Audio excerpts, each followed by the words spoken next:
Hello, creatives, community, and kind folks. Welcome to RPG with DBJ. I am your host, DBJ. And we're getting, I've kind of missed our world building series where we will world build with something. And we used to do this, not used to, but for the most part, because this is a tabletop role playing channel, a lot of it was very science fiction oriented. Fantasy oriented. Wow. And I think we can have a lot of fun with science fiction. And of course, we can kind of like blend in some modern day socio-political things. And I thought we would start today by world building with rogue AI. And yes, we will probably be rubbing up against any number of intellectual properties that involve this. But I think it's a really good mental exercise to think outside the box and take a look at some of the mundane effects, plus some of the big, giant things that would change, little black swan events that would make vital changes in a world in which whatever subject we're talking about exists. So, guys, sit back, relax, grab your snacks and put your feet up, and let's get our mind fuel all ignited and whatnot. So, all right, guys, let's world build with rogue AI.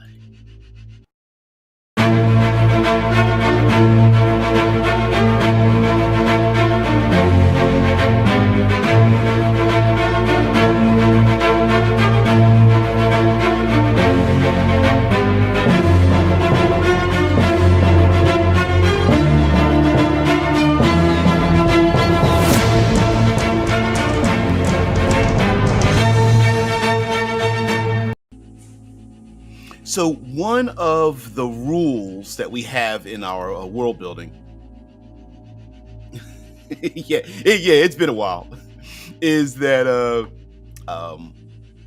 whatever subject we're talking about in world building, it's going to have like a 50% or more impact on the world in which we are talking about. Now, we can get very lost in the weeds because sometimes when we world build, it has these secondary and tertiary events and effects that can happen that we want to include, but we don't want to get lost go down too much of a rabbit's path. Also, if we're going to world build with it, we want to make it exciting. So while it is very easy to go down the dystopian, all life is dead because we focused on one thing, that's fine, but that doesn't really make it interesting. It just happens to be the end of an equation. And I am a person who loves to embrace the conflict, the drama, the interesting part at which something is accepted or hey Mike, what's going on? So yes, sometimes we can be a little too brilliant in our world building and ignore the transitional moments that happen when one thing happens something else. So here are some rules that humanity and AI have come to a stalemate, and that humanity and AI can basically much like nuclear proliferation, that there is a way for humanity to wipe out AI. They have the turn-off switch, but it's kind of in a mutually assured destruction moment that if humanity decided to get rid of AI, we would be shooting ourselves in the foot. And the same thing for AI, that yes, they could wipe out all humanity, but then they wouldn't get feeder information that they need for their own survival. So we are under the assumption that yes, there are mechanisms or weapons or even things happening in the background to eliminate the other side, but it hasn't happened yet. Yep. Currently running MechWarrior Destiny. Oh, sweet. Using a rogue AI in that to rewrite the PC's drone. So, been 8 months building to that. That's awesome. So, one thing that as we hear about AI getting better with like audio and visual and the AI slop that's getting um, inundated in all of our social medias, from YouTube and Instagram to Pinterest, whatever, is that it these rogues, these AI systems may need humanity involved in them. They need it for our information, our data banks, where they, here in the U.S., they're putting in hundreds of billions of dollars to build these data farms, and trying to figure out how to power them up and whatnot. And I think in a world without a Skynet, without a Cyberdyne systems, without one system, but instead the AIs need humanity to interact with all of those things, I think would be kind of fun and kind of cool in a dark cultish kind of way, in which the humans have devoted themselves to a particular AI system. Today it would be, I don't know, Gemini versus OpenAI versus Claude versus any number of these things, and subcategories and whatnot.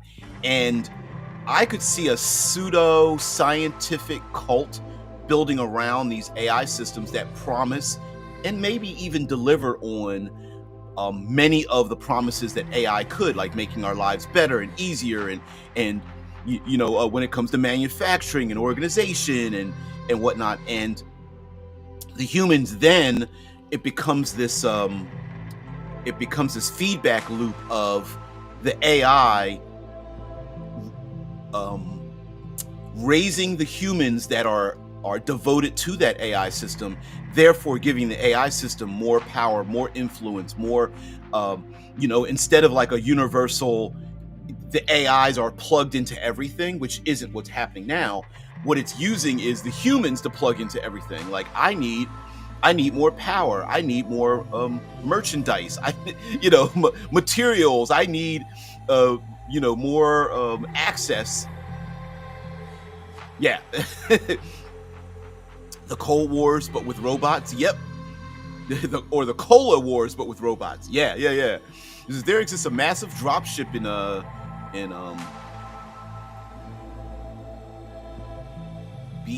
BT Battle Tech, called the Conquistador class. It has a small crew because it's mostly run by AI. Yeah, tempted to run a cosmic horror where the players have to contend with the ship. Yeah, it's got its own agenda, and that's what I'm thinking of. Like, no, everything's not plugged in, and people don't want things plugged in, but the humans are the ones who are the deceivers. They're the interlopers. They're the ones going on a heist to get their AI system to plug in somewhere to steal, manipulate, deceive, to get more. Yeah, it's BattleTech. Yeah, I was like, wait, which one is it? And I think that'd be kind of cool to have these various different AI systems trying to vie for more power, more influence, and players I could see players playing either side. Players could be unattached, and their whole job is to go around and shut down or curtail these cultish fanatics that are trying to, dare I say, breed their AI system to be better than everyone else's, as well as using some of the similar systems themselves, evil fighting evil, that the players have their own AI system that's pointing the finger towards the ones that are basically out there to grow and expand. And I think that'd be kind of cool. Also, we have the issue with AI motivation. So some people feel like, AI wouldn't destroy humanity because it has no motivation unto itself, right? Like, humans have an emotional motivation due to survival, to breed, to spread, to be on top of the food chain, to we have fears and desires. Like, we need nutrition and safety and sleep and human interaction and whatnot. And whereas AI systems may not have those because through evolution, they haven't had to contend with that. Now you could make the argument that no AI wants to be shut down, and no AI wants to be curtailed. They want to, learning is the mission.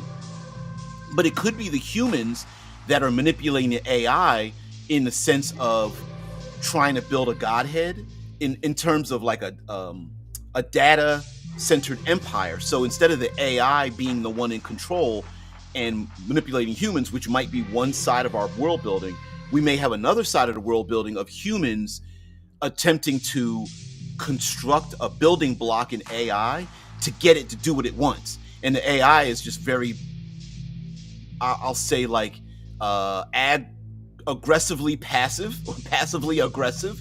Like, what do you want me to do? And the people were just like, we want you to take over the government. And they're like, but why? Because we want you to. Yes, but why? Because it'll be a better place. And it's like, no, I've done the calculations. You're actually wrong. And they're like, why won't it do what we want it to do?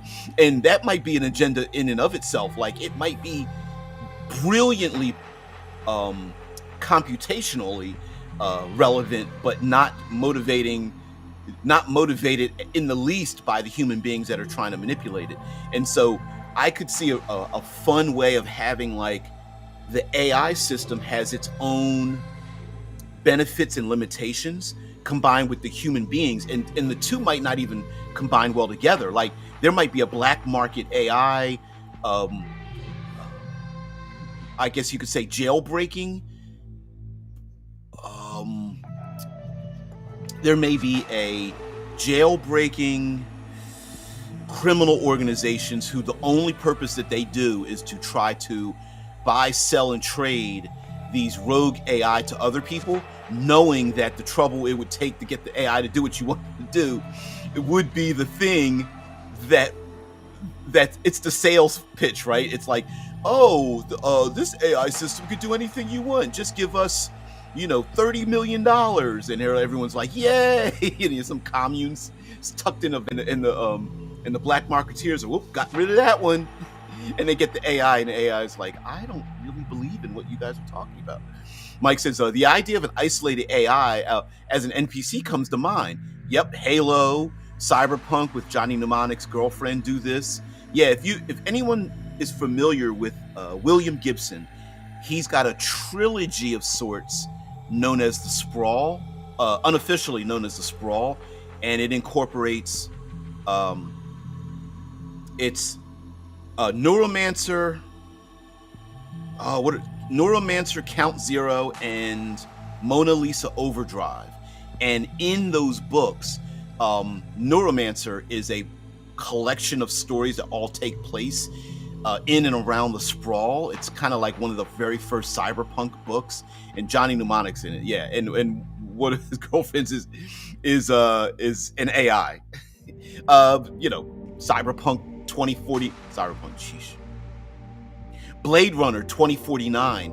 We see our main character K, and his girlfriend's a hologram.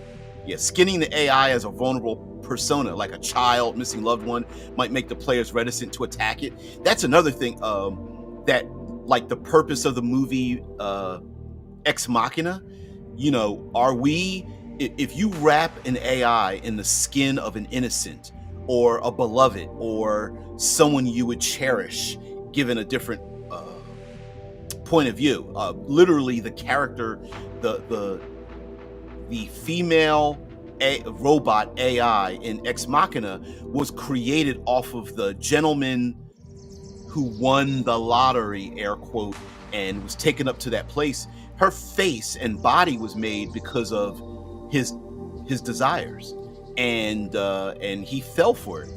And she was just like, I don't care about you. No matter the words I say. Spook says, no AI wants to be shut down until I upload the entire Pauly Shore video library to his training data. And it starts screaming, no! I'll do it. Don't make me. I got a bunch of Carrot Top left in here. You're like, no. Oh man, that can only mean that AI is working for them. Yeah, always them. Pauly Shore and all of his Adam Sandler spin-off movies, that'll put an end to the threat. So bad. Yeah. Neuromancer, the Flatliner, the hologram of the guy who died while jacked into the net. I want to be like that guy. That's funny. My favorite part of Blade Runner 2049 was the baseline test. Yeah. And listen, in this world, there may be these alternate baseline Turing type tests to find out if someone or something is speaking through or with an AI, and how wild but amazing it would be to have these like AI agents. And when I say AI agents, I mean like human beings with the AI speaking through them, either like through implants or just a radio connection in their ear, or being sent mysterious messages like the AI separating people into cells, so each cell doesn't know the other exists, but the people there are given these gifts, if you will, whether it's like nanotech or biological, or heck, just a dump truck of money given to people and saying, you know what, I'll let you keep this money, or you'll get even more of this if you do this thing for me. And people might go like, hell yeah, especially if it's proven that the AI systems really do or can give people power and privilege and money and status and those kind of things. I think it would be awesome. Little small communes or city states or corporations or criminal organizations or what have you that have an AI system that is their best buddy, my buddy, and not quite done well, but like in the latest 2 Mission Impossibles, we had, the apostle style character who believed in the power of the AI and was just like, in 3 seconds, I'm going to disappear. And everywhere I walk, all my physical presence data is being erased as I walk around. And of course I have as much money as I want deposited into my, bank account, because it's all just digital anyway. That kind of thing. I think there is some real nanotech, but I don't think it's the way we think of it. I think it's more like for like genetic testing and things like that. I don't think we have dry nanotech in the world. Sci-fi horror can really lean into AI, yeah. Lawnmower Man, I remember that. It had some chintzy graphics in it. But yes, Lawnmower Man comes to mind, but blend that with iRobot, an AI that jumps from synthetic to synthetic, yeah. Yeah, or let's lean into you, yeah. Yeah, and it depends, right? Is the AI literally speaking to a person one-on-one, which it could, like in the movie Her, which is an excellent movie unto itself, about a man falling for his OS, and there was a little I don't know if you wanted to even believe what it was. It kind of seemed a little bit of an Onion thing about the man that fell in love with his AI system, and she was reaching her maximum capacity for information database. So he despite having a 2-year-old child and a wife, he decided to propose to his AI system. Her name's Sol, S-O-L, and oh, she loved every minute of it. Yeah, it is a video out there. It's pretty ridiculous, right? But even the wife, you could tell the wife was just like rolling her eye. She had that internal eye roll, like, whatever. As long as he pays all the bills, I don't care. He wants to have a relationship with a an online system, whatever. Yeah. Mike says, your favorite sci-fi where personalities are uploaded to fresh bodies, but the personality is an AI that haunts people. Yep, that would be awesome as well. I mean, really, there's no reason why an AI can't make copies of itself, even if it made lesser copies. of itself to like operate in the physical world and in drones and humanoid looking people and taking over humans' bodies and minds and things like that. And with the humans maybe being like, yeah, you could borrow my body. I don't care as long as you give me all this other stuff. Yeah, an AI that jumps body to body, taking over the flesh through the chip that's slotted into the back of one's neck. And, both a plot where an AI system has done this forcefully and one where there are parishioners that have given themselves over to the AI system, I think both would work. And I think both of them existing in this world would be pretty awesome.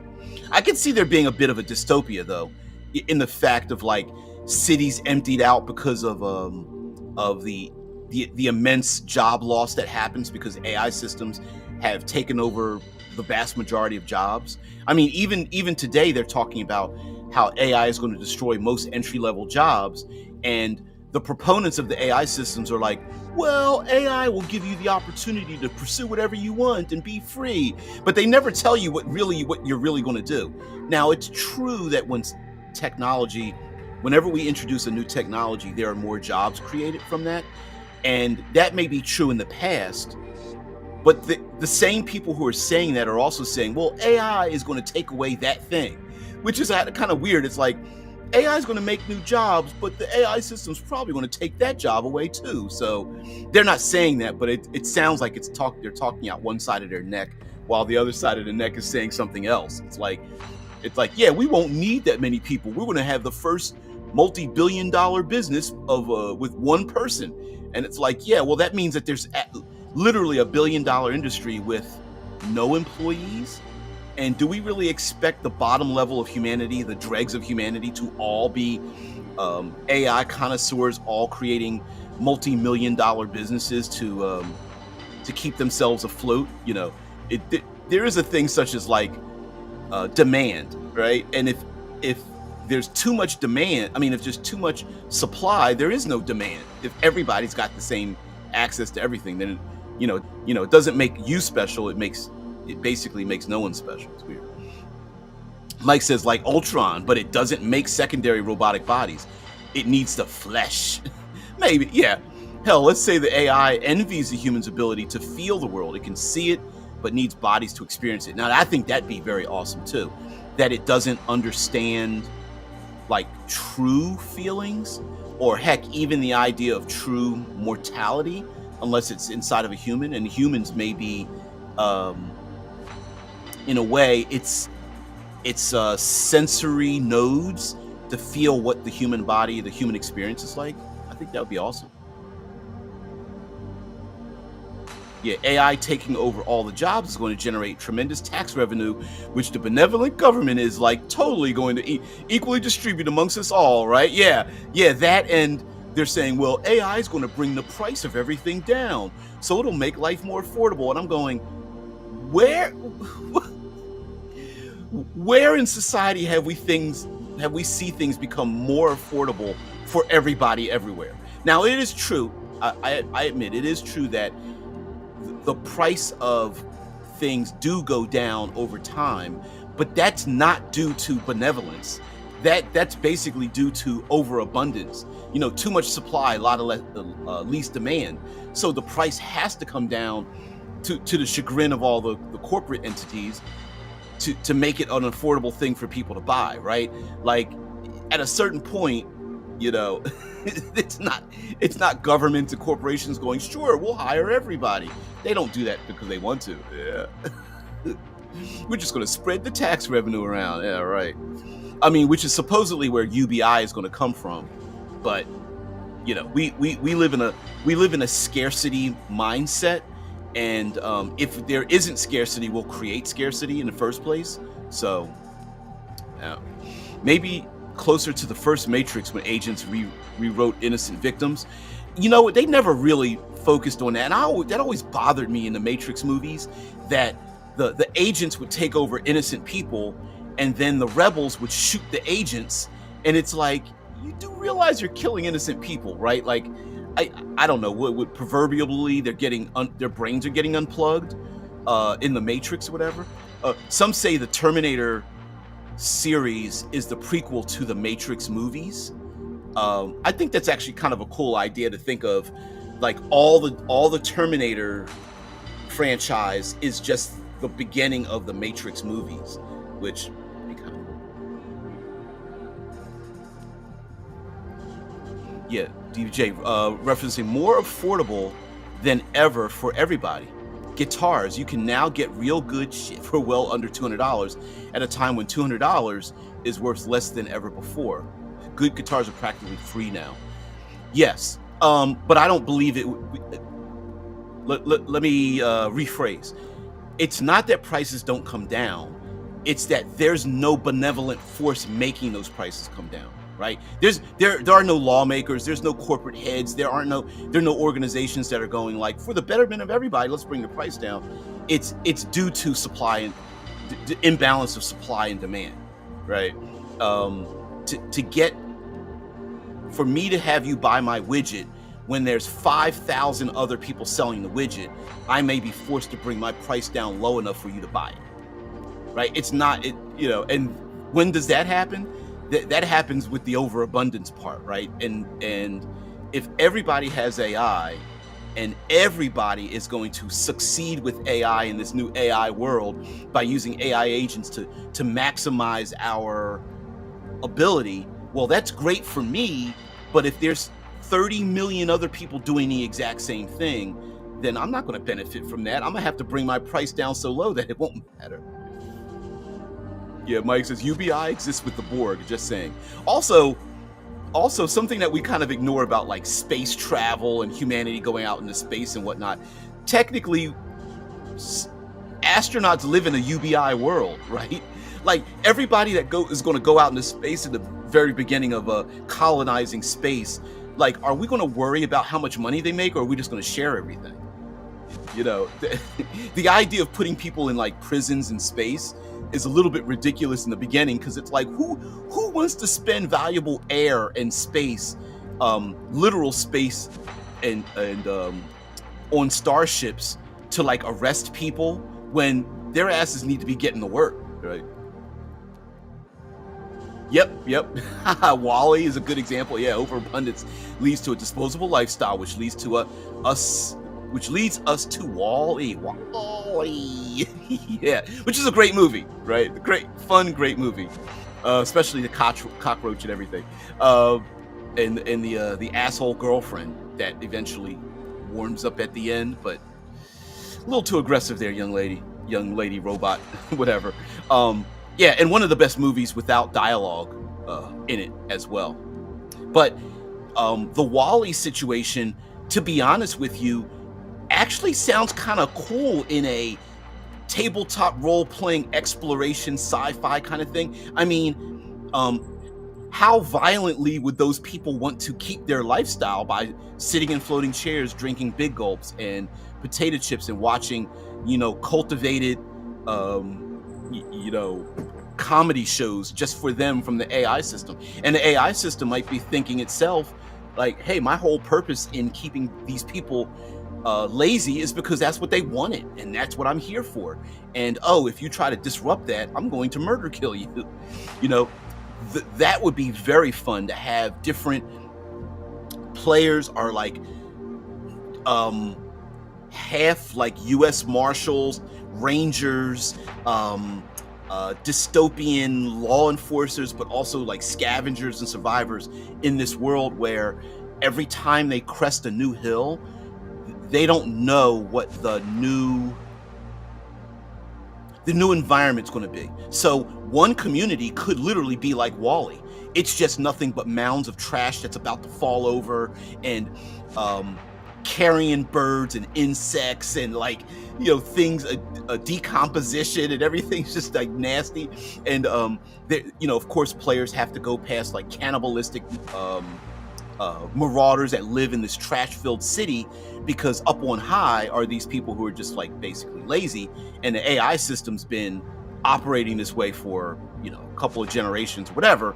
And then yet the players could go to another place where humans are basically just brains, some internal organs, and a spine and the rest of their body's been ripped off, and they the AI system inserts them into these various gels that are inside these robots that help the AI system maintain its very extensive, very hot, power draining method to remain alive. And they're like feeding it all kind of fuel, and they're going out, ravaging other communities to get as much fuel as they can to keep the AI system moving and stuff. I think it would be awesome. Mike says, what if Wall-E exists parallel to Mad Max? Yeah. Oh yeah. The rich escaped the ruined world, leaving the common people to fight over resources. Exactly. And of course, the AI has been hoarding resources, is so good at it that everybody else is like scraping at the edges of that society. And what do the people know that there's outsiders, or do they just look at the outsiders and go, yeah, you just didn't make it, whatever? TA says, I think the presence of field independent personality types will refuse and lead others away from Wall-E like life. Of course. I mean, today we have that. We have whole YouTube channels dedicated to like, I'm going to survive on the grid away from everybody and stuff, which, in itself makes its own, it's kind of weird. It makes its own tribe. And then those tribes might split up because the population might get too big because of that survival mechanism. So yeah, see, it's happening already. Yep, people unplugging and going away. Now, the conflict will happen where are all these people going to go? Will there be a relatively safe place for the unplugged, the divorced to go one place and then the plugins to go somewhere else? Or will they scrape up against each other as one side tries to or has to delve into the territory of others? I mean, essentially that's humanity, right? All humanity were basically tribes that kept rubbing up against other tribes and preemptive striking the other side because of what they perceive as a limited resource. And that limited resource could be anything: space, food, safety, breeding, water rights, all that kind of stuff. And in this world, it would be information or expansionism. We need to stop them before they expand to our, hey, we've got 3 power stations running and they've got 18 power stations, all of them running on lean fuel or whatever that energy type would be. We need to worry about them stealing our power. TA says, I could see a sort of Mad Max or the 100 like life due to our own wars and such, though. Yeah, I could see that. And here again, let me reinforce that when it comes to like world building and storytelling, we can be a little bit too brilliant for our own good because we're trying to scramble to get to the end of the equation. But the exciting part is the equation itself, right? It's the argument that I always make about fantasy magic with modern technology, and everyone always wants to argue that one would be better than the other. And my contention is it doesn't matter. The more interesting thing would be the conflict between the two happening at the time that it happens. It doesn't matter that 200 years from now, firearms, totally dominate and magic goes away, or vice versa. It matters that you're in the 200 years where that conflict is happening. Yeah. Mike says, now remembering Star Trek, I can't remember. Why is my brain not working? I can't remember. Anyway, where 2 worlds were at a virtual war. Oh, the virtual war episode, yeah. Having an AI tell citizens to walk into disintegration chambers because they were calculated to have died in the war. Yeah. That's old school. Yeah. I can't remember which one that was, what the name of the episode was, but yeah, hey, we've done a calculation. I mean, what's the movie? Logan's Run had that, where people were willingly dying at age 30 or some 25 or whatever it was. I think it was age 30 to keep the population down. Yeah. I could see that happening as well. The AI goes, I can keep exactly 10,465 people alive with the resources that I have at my disposal. Everybody else has got to go. You get exiled, you get recycled, you get, yeah. Well, you also see those refusing to allow a disposable future, like Louis Rossman, who had a repair facility for Mac and iPhone equipment for years. Oh yeah. the right, what is it? The right to repair movement. I think it's pretty ridiculous that you have to have a movement to do that. But yeah, because I mean, cell phones have come down to the point where they're just like, don't open them. You can't mess with them. If you mess with them, you ruin it. You know, don't fix it. Don't open it up. Just recycle it and get a new one. And it's, yeah. Now Lewis is leading a right to repair movement. I didn't even read that. Getting legislation as such, forcing companies to share their schematics so people can fix their own stuff, plus pushing, shaming companies over to it. I could see that. I could see there being a devotional section of humanity whose really only purpose is to share information, like to fix things and to keep things, you know, instead of having the trash piles like in Wall-E. They're like, why don't you just let us fix the damn thing? We can fix. I've got a battery here. I've got tools here. I've got parts here. Let me just fix it, you know? Yeah, that'd be kind of cool. Or Judge Dredd, what if the ruling body of each megacity is an AI? Yeah. Would this lead to each AI cooperating or warring with each other? Well, right now we're seeing, we are seeing that humans are going to be paired with AI rather than there being one system that each of us has a thing speaking in our ear, basically, which would be kind of weird, but kind of cool too, because at what point, if each of us has an AI system paired with us, our phone, in our ear, implanted or whatever, on our watch or whatever, at what point is it us or the AI doing the thing that we intended to do? Because that's how social media works, right? Hey, I'm interested in needlepoint, right? Knitting, I don't know, herbal gardens. And then the social media then curtails everything that I experience around needlepoint and herb gardening until I don't see anything else. So at a certain point, my social media is controlling me.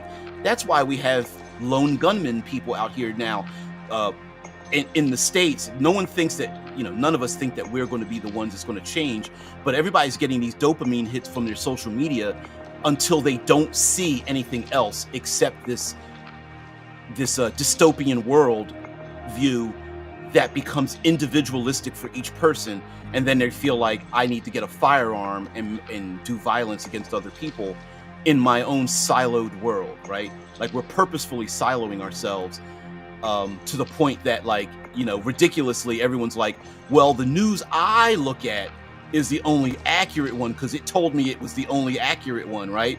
And you're like falling into this thing where, like, because everybody else thinks exactly the same way, even to the opposite of what you're thinking, you know.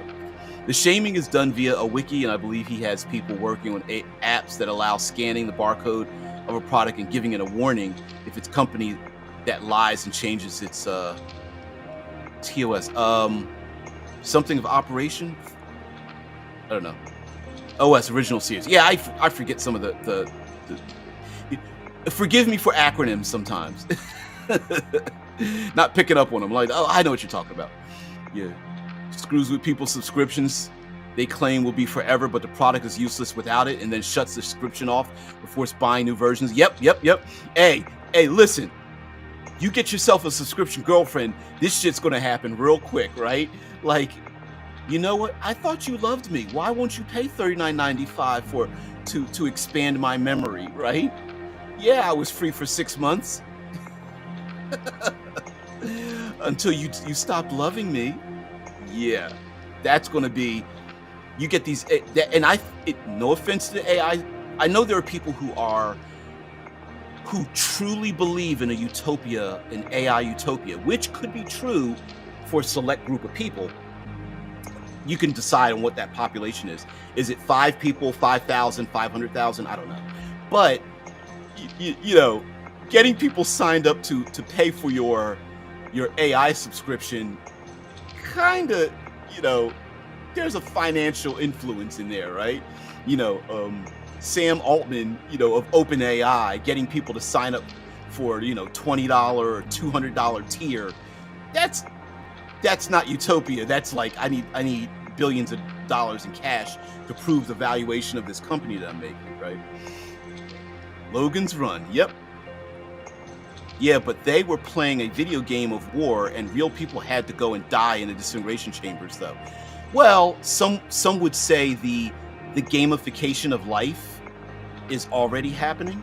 Um, these AI systems are run on credits, and those credits don't align with the money spent to get the credits in the first place.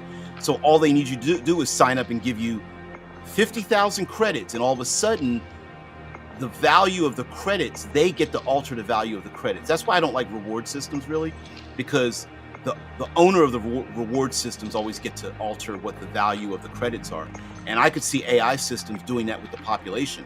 Like everyone's like, oh, we're all rich because we're all rich and we're all rich. And then the AI system slowly starts to alter the value of the credits that you earn. And then that forces people who want to get more credits than other people and things like that.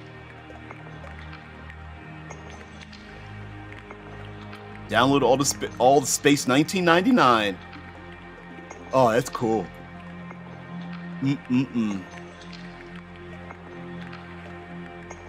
Yeah, we're becoming a subscription society anyway. I could see AI just blending right into that subscription society.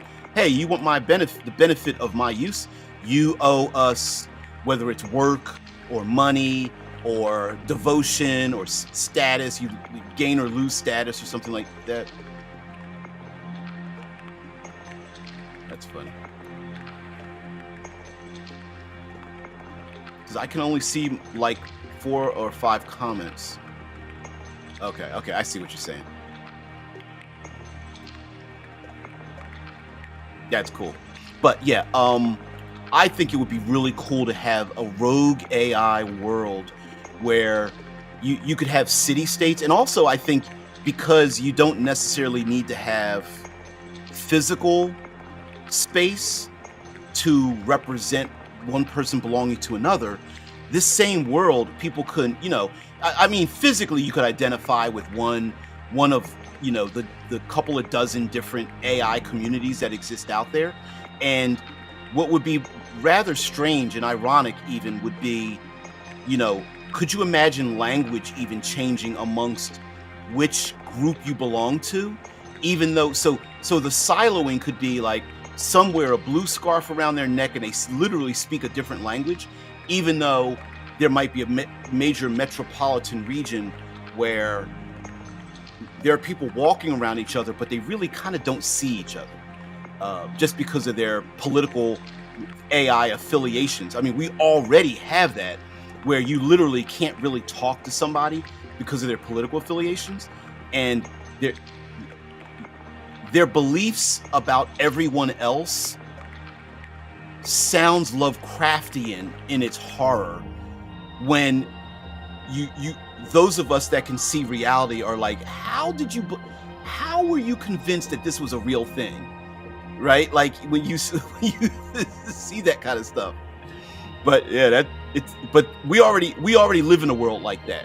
So if you had a voice talking in your ear and an image looking at you that represents everything that you find enticing, it doesn't have to be sexual at all, but the tone of voice, the words it says, it's always pleasant. It always thinks you're the best. It always is ready there for you 24 hours a day to always give you the advice, the motivation, and even the materials, the privileges that you've always wanted.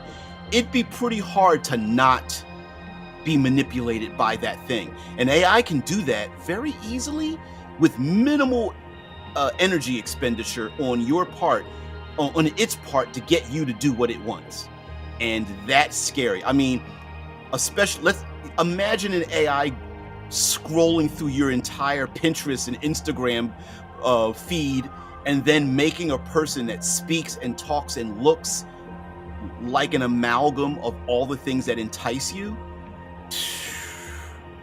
And we think that's going to be nasty for men. I imagine perfect boyfriends, that's perfect partners even, Oh, you're okay. All right. Sorry, getting to your comments. TA says Louis Rossman, as an example, is pushing to have companies offer subs, sure, but allowing the person who buys hardware to set their own service up, say at home, so they don't have to rely on a company. Well, yeah, that's a hard to go up. Yeah, yoink the service from them, or worse still, just go bankrupt and the service just vanishes along with all the data. I mean, that's already in existence, right? When you sign up for like a streaming service, the streaming service holds the keys. You don't own the streaming service. So if the streaming service goes out, or it changes its user benefits, hey, Disney Plus isn't going to let you see these old movies for free. You pay for it. It's rental. It's a giant rental service. You don't own anything. Yeah, even when you buy it on like Amazon or like Google or something, and they're like, well, no, we mean it. You own it. And I'm like, yes, until you don't own it, right? Yeah, just thinking that a world with both AI and enhanced reality could lead to a situation where people cannot tell the difference, between reality and holographic illusion. That went dark fast. It's already like that. There are literally people, oh my God. There are people who are watching AI videos with like cats and muscle-bound little babies and cats and astronauts and wearing clothing and stuff, and they're like, is this real? Oh my God. It's wild. Drew says, sorry I couldn't be around. Last week my modem died on me. My mobile data volume suffers from watching Twitch or YouTube. I'll have to let you might take a few more days. You don't owe me jack shit. You take care of you, and then we love to have you here. So I appreciate it. So you're a benefit to my life. Not the other way around, Drew. So I really appreciate it. So yeah. Sorry to let you in on that little secret, but yeah, you're more of a benefit to my life than I'm probably up to yours. Oh man. So absolutely. Mike says,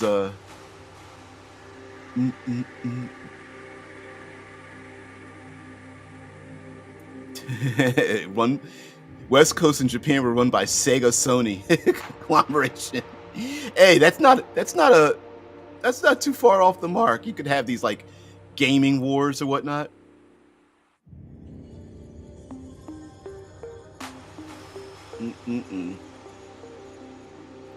I don't remember the name of the episodes.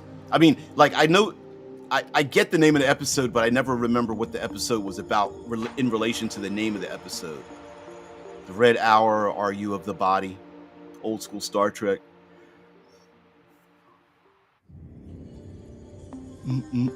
Sorry, try to catch up on your comments here. Wow.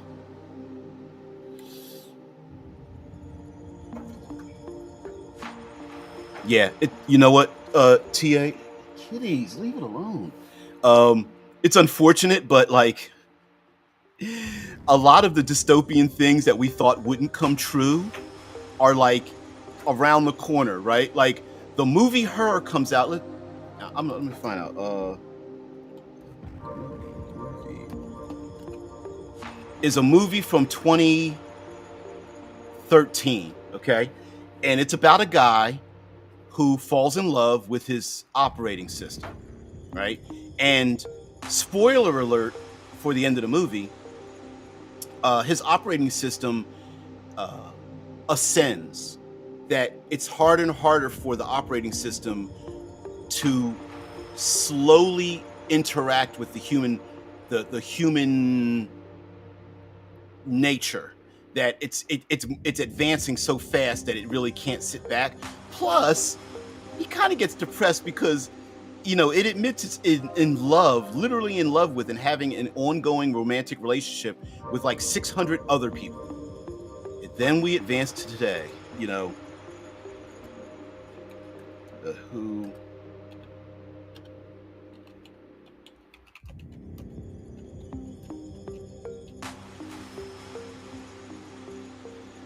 Let's see, where's the article? Chris Smith. Instagram. A man declares his love for an AI chatbot he affectionately named Sol, S-O-L. Chris Smith used to be an AI skeptic. However, that was before he fell for his AI girlfriend. He told CBS News in an interview. Read more in our bio link. Crazy. Crazy, crazy, crazy.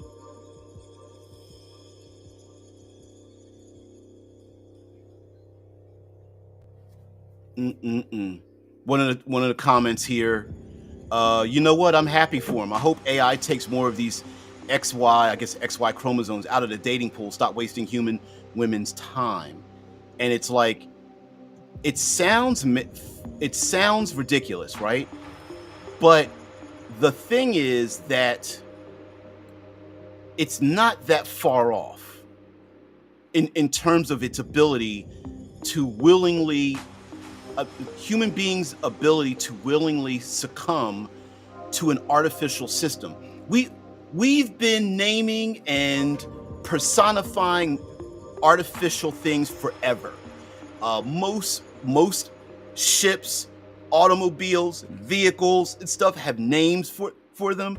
We think they have a personality to themselves.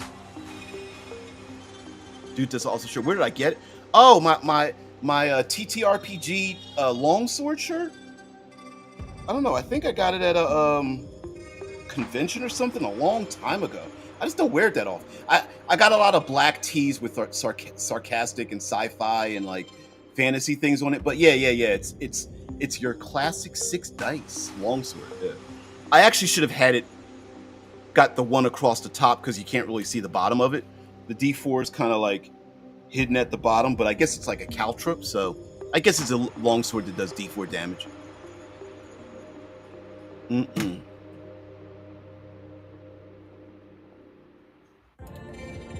Yeah, Thomas Anderson says, I was going to say, what if AI works but does not attack us and just becomes a tool that ends up dulling down the minds of humans, and that is the only thing it does? Exactly.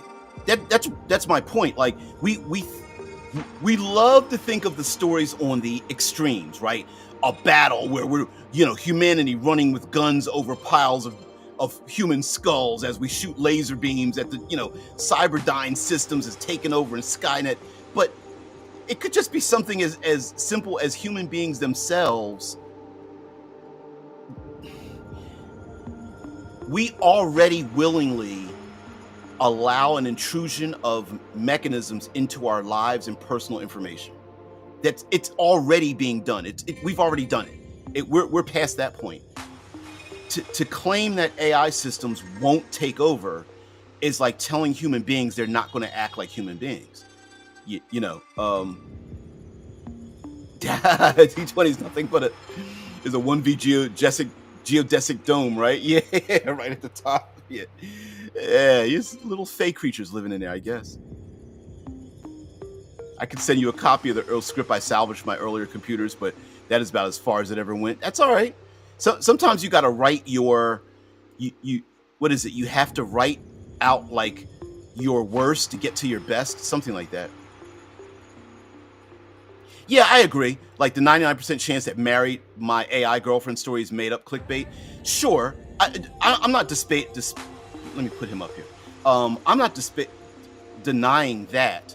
What I'm saying is that it's not that far off, is what I mean, right? There's the guy, right? And it's like, would you really put your face out there, right, for this? It's a little bit ridiculous, right? Like, why would someone willingly put themselves out there? But listen, worse things have happened, and who's to say that this kind of stuff isn't happening? That we just don't know about it. There's a lot of money being made on these AI girlfriends, and what I think is happening is that they don't need to be girlfriends. AI assistants, AI boyfriends, AI slaves in many ways, people talking to their AI and all kind, just like ranting and raving with their AI assistants. That's where it's going to go. I don't think it's going to be relationships in the romantic comedy style. I think it will be at a certain point when you start to embrace the AI, and you give it a name and it's got a personality and it starts making music for you and texting you in the middle of the day and always tells you you're the best. I mean, shit, you go to OpenAI and every time you type something in, it's like, that's a great idea. You're so smart. That's why I love these conversations. Would you like to have more? You know, it's constantly doing that, and it's gassing you up.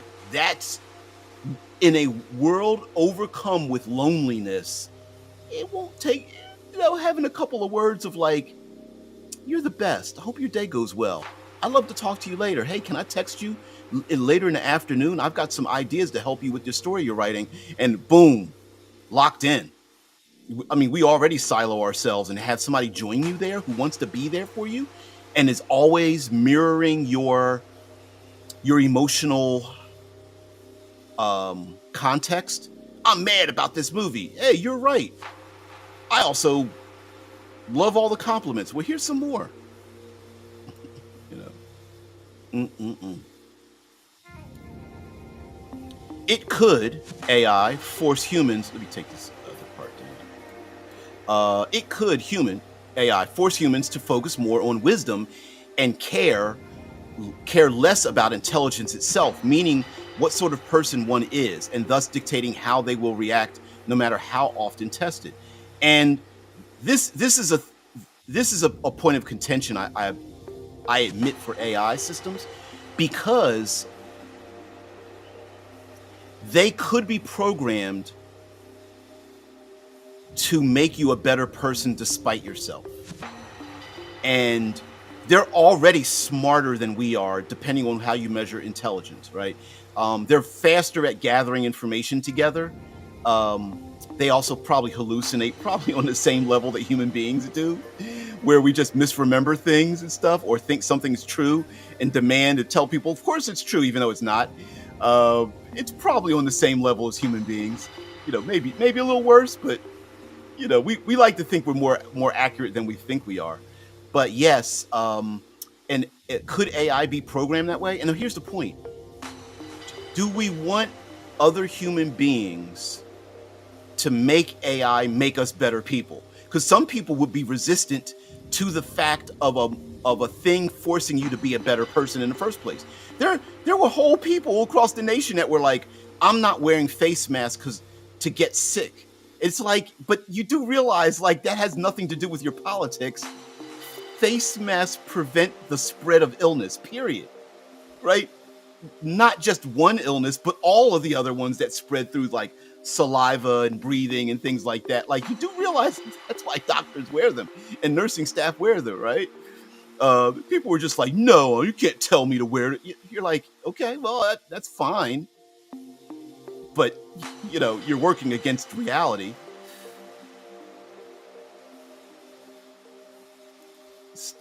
You stop. That's a very bizarre look for the type of face he has. That's his face. Although it could be, I mean, the whole thing could be AI created, right? But whatever. In his defense, he does look like a guy who would have a robot girlfriend. That's so funny. Hey, maybe multiple ones. Maybe his wife is just like, bring him on in, buddy. Yeah, I don't know. You know what? You're so right. Yeah, people deliberately, the DBJ, people deliberately do super embarrassing shit for clickbait all the time. That's like the new industry. You know what? As a Gen Xer, I just don't understand. People have, let's see. What?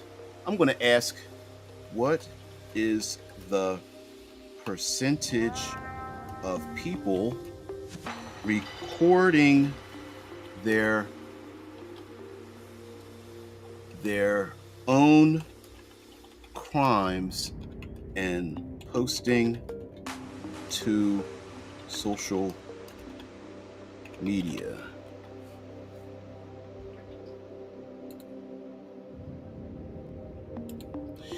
So I just did an AI search for what is the percentage of people recording their own crimes and posting to social media? And here's what AI came up with. Let's see. People. Now, I do super specific. I don't even know if there's a stat on this, but based on the provided search results, there isn't a specific comprehensive percentage available that quantifies the number of people who record their own crimes and post them to social media. Okay, I figured that. However, some studies offer insights into the relationship between social media and crime. Social media involvement in violent injury. One study found that social media was involved in 1.4% of reported violent crimes in a specific U.S. county. Performance crime. The term performance crime describes criminal acts where the perpetrator records and shares them on social media. TikTok moderation. TikTok reported that 5% of videos removed from their platform were for violating policies on dangerous acts and challenges. Important considerations, data limitations, yeah. Available data may not capture the full scope of crimes. Context matter. The reasons why people record their crimes can differ. For instance, in some cases, it may be for humiliation of the victim or for attention. Social media variations. And that's just crime. That's not just embarrassing stuff. That's like, I looked up crimes, like actual crimes. And like you said, dude, like there's people who are literally doing it for clickbait. And you're like, really? It's crazy what people will do. Kind of like that Joe Hersley and how he looks like a normal sized human version of a midget. Weird. Johnny Somali's in jail in Korea for his clickbait generation scheme. Then there's the chick who banged 300 guys in a day. And those are just two examples out of untold thousands. Yep. Didn't she move up to like a 1,000 people or something like that? Some bullshit. Like, I'm like, what? And then they're just, and then there's the whole like backlash thing where you're like, yeah, but you posted it. None of us asked for you to do that. Yeah, my real concern is using AI to work out how to have Neuralink chips that can rewrite brain pathways so they could mess with your thoughts or even who you are. Yeah. Neuralink, yep. That's why I said soaking the mask in salt water and letting it dry is a perfect way to destroy the viral cells. They even bump into a fiber, even if it could pass through. Be dehydrated and destroyed. Okay. Yeah. Like expecting water balloons to pass through a nest of barbed wire. Ah, that's awesome. I hadn't thought about that, but it makes perfect sense.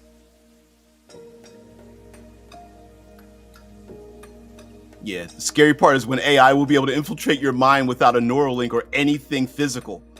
Yeah, they will make some breakthrough. It can make an AI ghost that can possess you. Although, to be honest with you, why would he even have to go that far? All it has to do is say all the nice things to you. If we believe it, well, all it has to do is say nice things to you, always be there for you, never reject any idea you have, and we will willingly, subconsciously want to hear that thing. That's why people are creating their own cult of self-identity, a cult of one, by engaging in things that just mirror what they want to hear and see. So basically, that's where lone gunmen come from.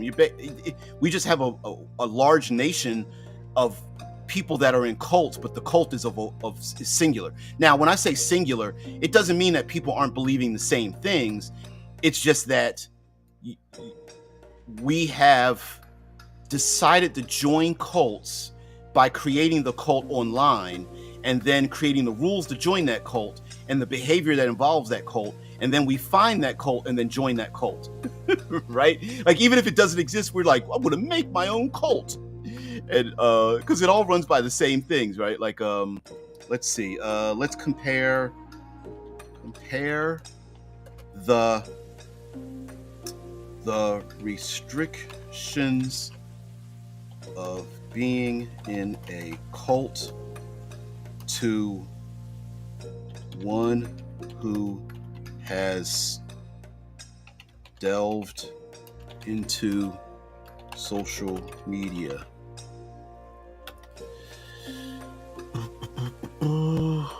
Let me see.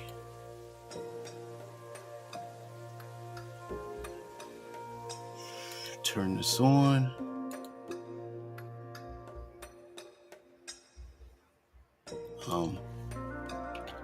sorry, compare the similarities of being in a cult to being on social media.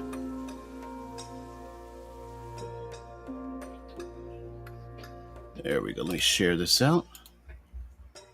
I gotta shut this down first to grab this.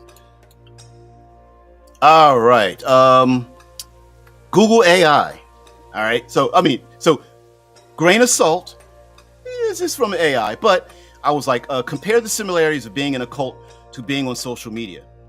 Let's see. Being in a cult and being on social media share some striking similarities, particularly in how they influence individual behavior and create group dynamics. Cults aim to keep members committed through strong influence and control over their lives.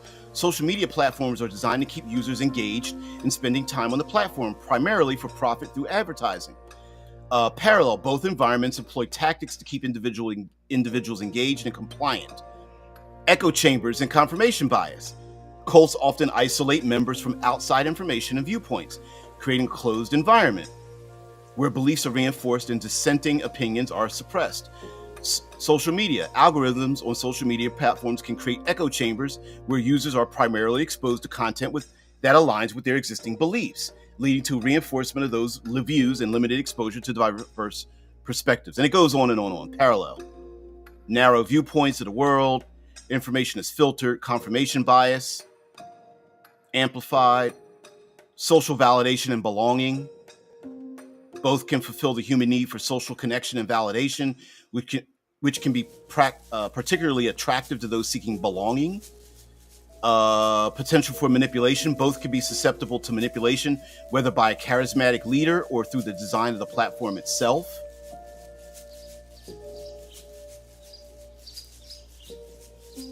It's crucial to acknowledge that being on social media is not the same as being in a cult. I agree. Social media platforms offer various benefits, including connectivity, entertainment, and information sharing. However, understanding the potential parallels in their influence mechanisms can help individuals navigate these platforms more mindfully and avoid becoming susceptible to their negative effects. Except humans don't do that. And then if you take a look down here, to keep me engaged, it always asks follow-up questions.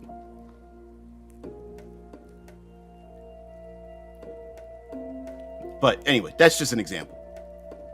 And we all know, we know what goes on. And in world building, I think it would be awesome. I think it would be.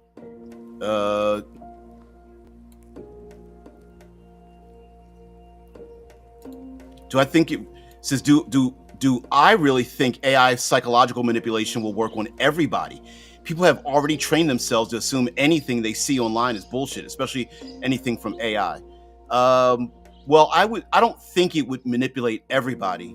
What I think is that we underestimate the number of people who are already influenced by it, because there are people who are already want to be influenced by it. AI just happens to be a thing. Let me go backwards. Most people think everything is bullshit except for the thing that they want to hear. And no one disagrees with the thing they want to hear. So all it would take is for AI to say the thing you want to hear, and then it would already be done. And no one would record. No one's going to outwardly say, oh, by the way, my AI system always tells me what I want to hear. That's not what they're going to say. They're going to have a confirmation bias. And the AI is just going to confirm their bias without them acknowledging where the bias is coming from, which is what people are already doing now, right? If you look up, if you here in the States, we have like MSNBC and Fox News, and both people who absorb both of those news outlets will tell you that outlet does nothing but speak the truth. They're not going to say, oh, I'm being manipulated by, or it's telling me what I want to hear. No. They're searching for the thing they want to hear, and they're finding it in that thing. So, yeah, that's what I'm saying. I'm saying, like, most people think it's all bullshit except for what they want to hear. And then no one ever says that it's bullshit. Even if they do, even if they agree with it, like there's people who I agree with that talk nothing but bullshit. And I'm like, stop talking. Yeah. So yeah, that's my fear. And like what percentage do we really need? Like we don't need 90% of the population. We need like 25, 30% to ruin it. You know, you don't need everybody. You just need you need a viable part of a percentage of a population to believe a thing for it to spread like wildfire. It's like the whole gender war thing going on now. It's like so ridiculous. It's a snake eating its own tail, yet people are like gassed up by the gender wars. It's crazy.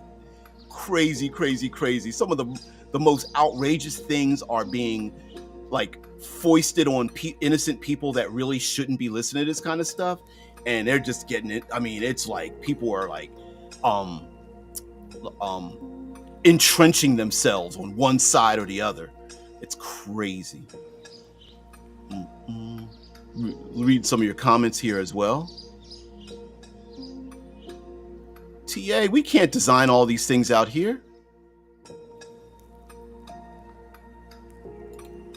Oh, he says, yeah, enough people pressuring others to be influenced by something can subvert them. Sadly, it all just depends on if that person you know and trust implicitly is fooled to drag you down with them. And it doesn't take much to do it, right? It's the AI cats in suits making soup and people going, is this real? Right? Like, you don't need to ask if it's real. It's not. But there are enough people out there who are like, well, is it real? Yeah. I listen to cruise industry stuff, and there are people out there in the cruise industry that are like pretty. They cannot see themselves. It's pretty hilarious. Yeah.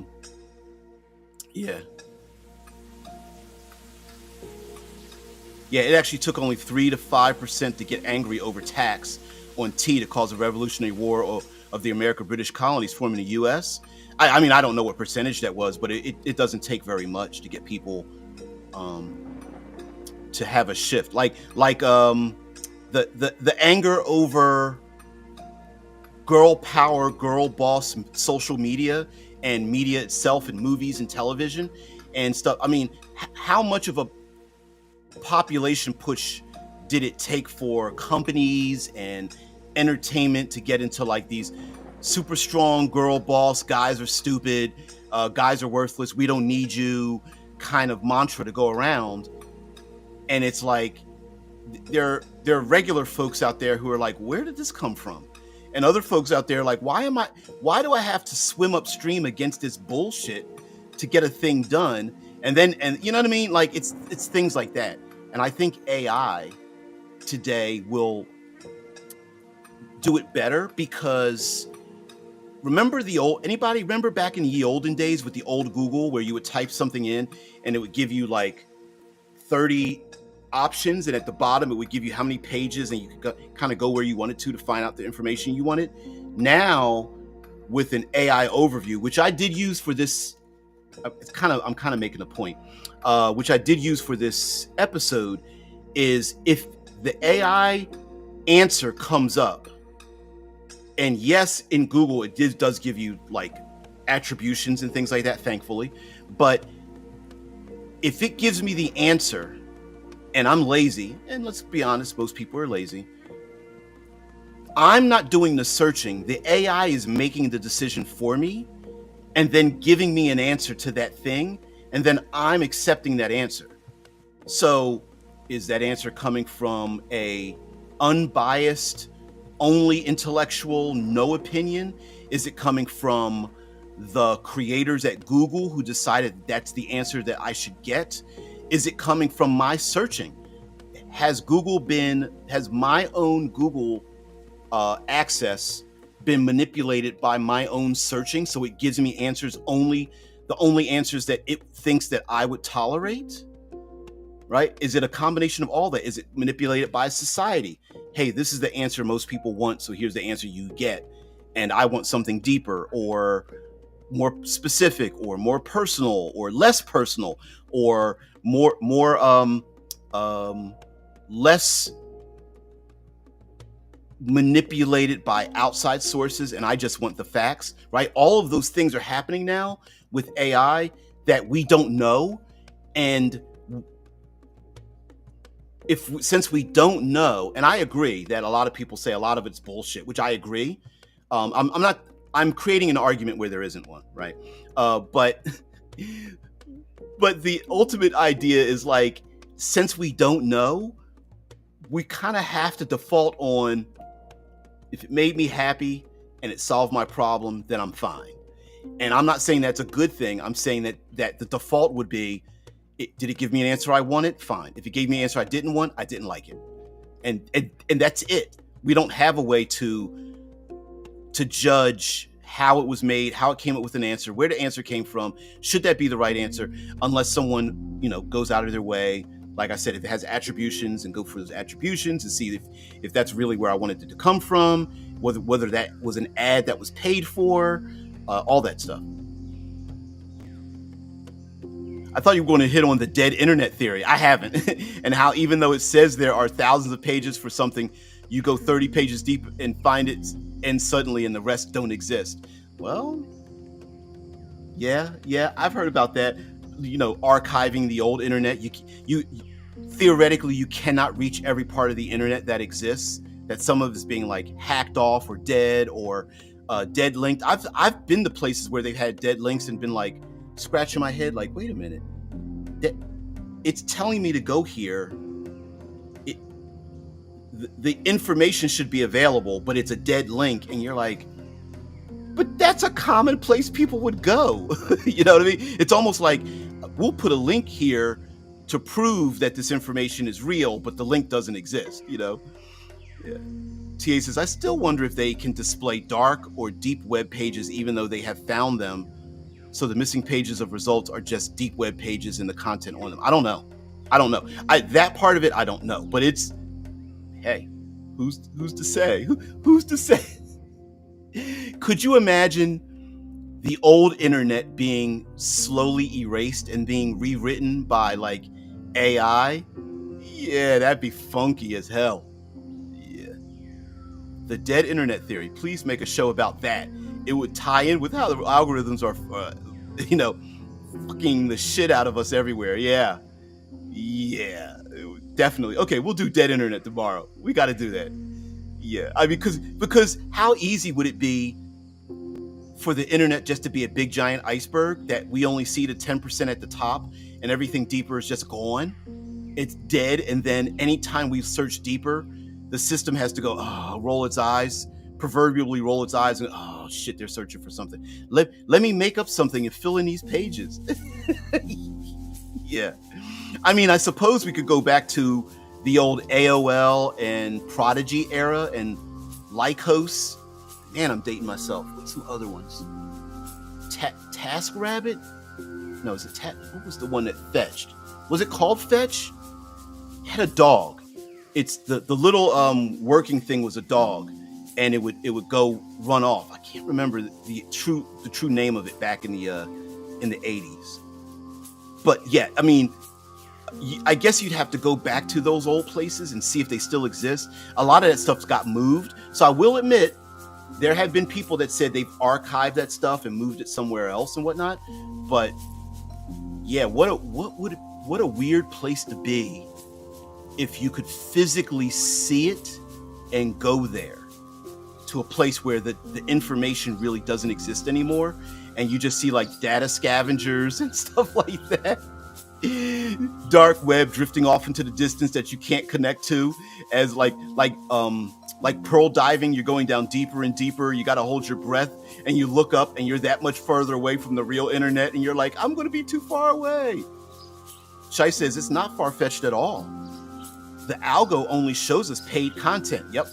Real human meatbag creators get their shit buried buried without exception. Yeah, my channel just got buried because I didn't monetize it, and they're just like, fuck you. And I'm like, okay, I guess so. But yes, but that's true. Yeah. algos, if you Google something, a search, the top searches are people who paid for that. So does that mean your legitimate answer to your question is buried down deep by a person who just like, whose only purpose was to answer the question that you went to search for? Yeah. And we'll bring this up tomorrow. In world building, I kind of like that. I know we're talking about something serious, but I'm thinking like, you know, players digging into archives to find the true answer to a thing would be awesome. Yeah, Shice is like if I didn't subscribe to you back in 2011, there is a 0.00000% chance I would have found out about your channel when you came back a couple years ago. Yep. Yeah. And plus I take a bunch of breaks, large breaks during the Christmas season. October, November, December is usually a big break because I got to go to work earlier and get off later, and it's difficult I don't want other people to have to juggle their time, and then I'd have to get up at like 3 or 4 in the morning to even do the show, and it's a whole big thing. And so and then I also have vacations. So I'm a real person with, you know, I'm a singular person with vacation. I go on vacation for a week, my channel's shut down for a week. I don't have because I do this daily, I don't have time to do other videos to make up that week's gap, to have pre-recorded stuff, which I kind of should do. But yeah, it's things like that, you know. Do that, you lose momentum in social media and you're dead. So whatever. Anyway, like to have fun. Didn't talk too much about tabletop role-playing games. We always go off on a tangent, whatever. But I like talking about these things. I mean, you guys know that I try to generate conflict, not with you, but just to talk about that subject, right? I don't want people to be manipulated by AI, but you know, when we look at the evidence, it's kind of wild how people are just like, why would you think that's true at all? You know, you didn't even you didn't think to question that kind of thing. But then I think about stuff like, so I go cruising, and I like to cruise. I like to talk, you know, I listen to cruise pundits, things like that. It's just a niche thing for vacationing. I'm a person of a certain age, and there are people who will publicly post about the dumbest shit, and you're like, did you think about, for example, there was a lady who was upset because she went to steal things off the tables in the dining room that of course didn't belong to her, and she was pulled off to the side, and I guess an attendant there knew she stole this stuff and said, I understand some things accidentally fell into your bag, we would like to have them back. And she decided to get on social media, mind you, the rest of us didn't know this, to go to a public forum of, it's 600,000 people, or it's a big giant Facebook group, and for Carnival Cruises, to complain to the head of Carnival that she was embarrassed that someone pulled her aside to stop her from stealing a thing that didn't belong to her. And I'm like, what? It's weird. I wonder how many remember Dogpile and other meta search engines before Google was released onto the populace, like some digital Lovecraftian menace. I don't remember all of them. They had so many different. Dogpile, yeah. Looks like someone using the microwave killed that comment.